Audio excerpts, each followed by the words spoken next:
Introduction. Hi, my name is Sam McGuire, and I'm going to be your guide as we go through Sonar 8 and 8.5. And the reason why I say 8 and 8.5 is because nearing the end of the completion of this particular course, 8.5 was released. And so I'm trying to throw some stuff in here to get you up and going with that as well, in the sense that many of the things we've talked about will deal with 8, but then the things that they've updated, upgraded as well, we'll hit on just so you have an idea of what's there and how you might be able to use some of the things we've already talked about in those new areas. Sonar is an all-in-one music production environment. It does so much. It's probably one of the programs that does more than any other one out there right now. One thing that we're going to talk about is how powerful its MIDI capabilities are. We're also going to talk about how powerful the audio capabilities, and then with the last couple versions of Sonar, so many different pieces of content have been included. Third-party plugins, extra software, loops, audio files, all these things are now being included more and more to keep up with the trend that some other programs out there have really started.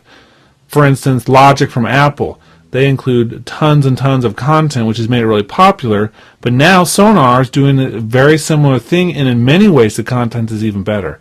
So we're going to explore a lot of that stuff at the same time as talking about how to use this all. We've got some work files which I think you'll want to download, and those work files include sessions of projects that we'll be using throughout the course. So if you want to follow along, have those open, that's going to be the best way to do that. And that way you can hear on your own system in full quality everything that we're talking about. So definitely use those. Keep that in mind as you go throughout this and look and see where those are included. Okay, hopefully as we go through this, you'll see that we've laid it out in such a way where we're covering a number of different topics in order to get you through.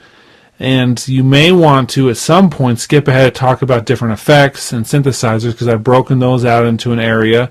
And then we go through a real-world workflow at the very end where we talk about a project where we're mixing it, we're exporting it, we're creating content that you could share with other people, and then we're archiving it.